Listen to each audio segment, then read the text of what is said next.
IPL মানেই টাকার ঝনঝনানি। প্লেয়ারদের কথা বাদ দিন, চার ছক্কার সঙ্গে যারা নাচানাচি করেন তারাও কোটি কোটি টাকা পান। এজন্য অনেকে মজা করে ইন্ডিয়ান প্রিমিয়ার লিগকে বলেন ইন্ডিয়ান পয়সা লিগ। শাহরুখ, আম্বানি, প্রীতি জিন্তারা হাজার হাজার কোটি টাকা খরচ করে দল সাজালেও তারা সেসব টাকা উঠিয়ে নেন, সাথে প্রচুর লাভও করেন। কিন্তু কিভাবে, বিস্তারিত জেনে নিন। আসলে খরচ বললে ভুল হবে। আইপিএল এর দলগুলোর মালিকেরা একরকম বিনিয়োগ করেন। মিডিয়া সত্ত্ব অর্থাৎ সম্প্রচারকারী টিভি চ্যানেল ও অনলাইন স্ট্রিম হচ্ছে দলগুলোর আয়ের সবচেয়ে বড় উৎস।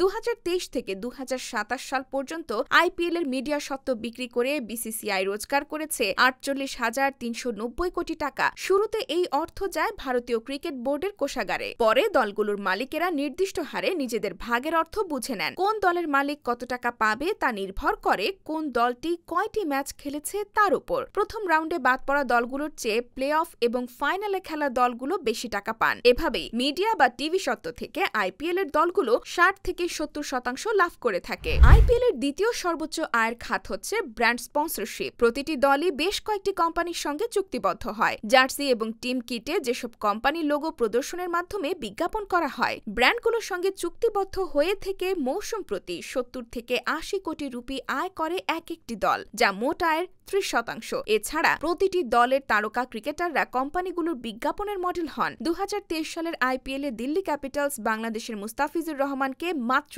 একটি ম্যাচ খেলিয়েছিল, কিন্তু ফিজের মাধ্যমে তারা ঠিকই তাদের সোশ্যাল মিডিয়া সাইটগুলোর মার্কেটিং করিয়ে নিয়েছিল। এই ব্র্যান্ড স্পন্সরশিপ থেকে প্রায় 20 থেকে 30% লাভ করে আইপিএল এর দলগুলো। গত 17 বছরে আইপিএল এর জনপ্রিয়তা যেমন বেড়েছে তেমনি বেড়েছে ব্র্যান্ড ভ্যালুও। তাই টাইটেল স্পন্সর হওয়ার দৌড়ে বিশাল অর্থ নিয়েই নামে বড় বড় ব্র্যান্ডগুলো। 2024 সালের শুরুতে 25,000 কোটি রুপিতে পরের 4 বছরের জন্য আইপিএল এর টাইটেল স্পন্সর হয়েছে টাটা গ্রুপ। প্রতি আসরে আইপিএল এর টাইটেল স্পন্সর বিক্রির অর্থের 50 ভাগ পায় দলগুলো। আইপিএল এ আয়ের আরেকটি উৎস হলো টিকিট বিক্রি থেকে আসা টাকা। হোম ম্যাচের টিকিটের মূল্য মূলত দল মালিকরাই নির্ধারণ করেন। টিকিট বিক্রির প্রায় 80%ই তারা পান, আর বাকি 20% পায় ভারতীয় ক্রিকেট বোর্ড এবং স্পন্সর প্রতিষ্ঠানগুলো। মোট লাভের 10% আসে এই খাত থেকে। প্রাইজ মানির মাধ্যমেও দলগুলো আয়ের সুযোগ পায়। 2024 আইপিএল জিতে কলকাতা পেয়েছিল 28 কোটি রুপি। এর অর্ধেক পেয়েছে ক্রিকেটার ও কোচিং স্টাফরা, বাকি অর্ধেক গেছে মালিকের পকেটে। 2023 সালের চ্যাম্পিয়ন চেন্নাই সুপার কিংসও তাই করেছে। শুধু চ্যাম্পিয়ন দল না,